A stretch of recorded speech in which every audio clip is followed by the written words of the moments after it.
ಎಲ್ರಿಗೂ ನಮಸ್ಕಾರ. ನಾನು ನಿಮ್ಮ ಕವನ ಅಶೋಕ್. ಮಾರ್ನಿಂಗ್ ಒಂದು ವಿಡಿಯೋ ಹಾಕಿದ್ದೆ, ಎಲ್ಲರೂ ಕೇಳ್ತಿದ್ರಿ ರಿಯಾಲಿಟಿ ವಿಡಿಯೋ ಹಾಕಿ ಅಂತ. ಹಾಕಿದ್ದೀನಿ, ಫುಲ್ ವಿಡಿಯೋ ನೋಡಿ. ಅದರಲ್ಲಿ ತಪ್ಪು ಯಾರ್ದು ಅಂತ ನಿಮಗೆ ಗೊತ್ತಾಗುತ್ತೆ. ಫುಲ್ ವಿಡಿಯೋ ನೋಡ್ಕೊಂಬನ್ನಿ. 187 ರೂಮ್ ಒಂದೇ ಮೆನ್ಷನ್ ಮಾಡಿದ್ದೀರಾ. ಆ ರೂಮಲ್ಲಿ 16 ಮೆಂಬರ್ಸ್ ಇರೋಕ್ಕಾಗುತ್ತಾ? ನಾನು ಟೋಟಲ್ ಬುಕ್ ಮಾಡಿದ್ದು 4 ರೂಮ್ ಆನ್ಲೈನಲ್ಲಿ. ಅದ್ರ ಪ್ರೂಫ್ ಇದೆ ನೋಡಿ. 187 ರೂಮಲ್ಲಿ ಕ್ಲೀನ್ ಇಲ್ಲ ಅಂತ ಪಿಕ್ ಹಾಕಿದ್ದೀರಾ. ಲೈವ್ ಪ್ರೂಫ್ನ ನಾನು ತೋರಿಸ್ತೀನಿ. ಅದೇ ರೂಮ್ ಹತ್ತಿರ ಜಗಳ ಆಗ್ತಿರೋದು. ರೂಮ್ ಅಬ್ಸರ್ವ್ ಮಾಡಿ, ಬೆಡ್ ಕವರ್ ಹೆಂಗಿದೆ ಅನ್ನೋದನ್ನ ನೋಡಿ. ವಸತಿ ಗೃಹದ ಕೋಣೆಯೊಂದರಲ್ಲಿ ತಂಗಿತ್ತು. ಚೆಕ್ಔಟ್ ಮಾಡುವ ಮುನ್ನ ಆ ಕುಟುಂಬದ ಸದಸ್ಯರು ತಮ್ಮ ಕೋಣೆಯೊಳಗೆ ಕೆಲವೊಂದು ಧಾರ್ಮಿಕ ಶಾಸ್ತ್ರಗಳನ್ನು ನೆರವೇರಿಸಿದ್ದಾರೆ.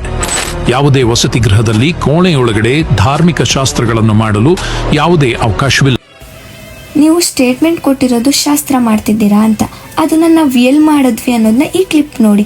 ನಮ್ಮ ಮನೇಲಿ ಮಾಡಿರೋದು. ಆ್ಯಂಡ್ ನಾವು ಅಲ್ಲಿ ಮಾಡಿದ್ದಿದ್ರೆ ಫ್ಯಾಮಿಲಿ ಎಲ್ಲ ಒಂದೇ ರೂಮ್ ಸೇರಬೇಕಿತ್ತು.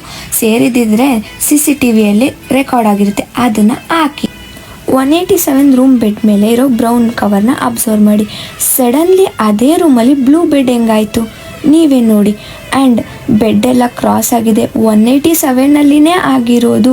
ನೀವು ಎಲ್ಲ ಸರಿಯಾಗಿ ನೋಡಿದ್ದೀರಾ ಅಲ್ವಾ? ಯಾಕೆ 2 ಟೈಪ್ ಪಿಕ್ ಹಾಕಿರೋದು? ಆಗಿದ್ರೆ ಇದು ಫೇಕಾ ಇಲ್ಲ ರಿಯಲ್ಲ ನೋಡಿ. ಈ cotton box and blue drum ಎಲ್ಲಿದೆ ಅನ್ನೋದನ್ನ ಅಬ್ಸರ್ವ್ ಮಾಡಿ. ಇದು ಜಗಳ ಆಗ್ತಿರೋ ಸ್ಟಾರ್ಟಿಂಗ್ ಲೈವ್ ವಿಡಿಯೋ ಅವರೇ ಹಾಕಿರೋದು, ಅಲ್ಲಿ ಇರೋದು. ಸಡನ್ಲಿ 187 ರೂಮ್ ಬೆಡ್ ಮೇಲೆ ಕಾಟನ್ ಬಾಕ್ಸ್ ಹೆಂಗೆ ಬಂತು? ಆ್ಯಂಡ್ ಅದೇ ರೂಮ್ಗೆ ಬ್ಲೂ ಡ್ರಮ್ ಕೂಡ ಬಂದಿದೆ. ಹೆಂಗೆ ಬಂತು? ಲೈವ್ ವಿಡಿಯೋನ ನೀವು ಆಲ್ರೆಡಿ ನೋಡಿದ್ದೀರಾ ನಾನು ಹಾಕಿರೋದ್ರಲ್ಲಿ.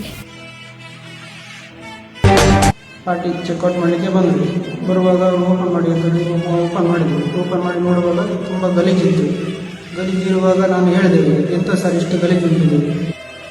ನೀವು ಹೇಳ್ತಿದ್ದೀರಾ ನಾನು ಹೇಳಿದೆ ಎಂಥ ಸರ್ ಗಲೀಜುಂಟು ಇದೆ ಅಂತ. ನೀವು ಸರ್ ಅಂತ ಹೇಳಿರೋದನ್ನ CCTVಯಲ್ಲಿ ವಾಯ್ಸ್ ಲೈವ್ ರೆಕಾರ್ಡ್ ಆಗಿರೋದು ಇರುತ್ತೆ ಅಲ್ವಾ? ಅದನ್ನು ಹಾಕಿ ನೋಡೋಣ. ನೀವು ರಿಯಾಲಿಟಿ ಹಾಕಿ ಅಂತ ಕೇಳ್ತಿದ್ರಿ ಅಲ್ವಾ? ನನ್ನ ಹತ್ರ ಇರೋದನ್ನ ರಿಯಾಲಿಟಿ ವಿಡಿಯೋನ ರಿಯಲ್ಲಾಗಿ ಹಾಕಿದ್ದೀನಿ.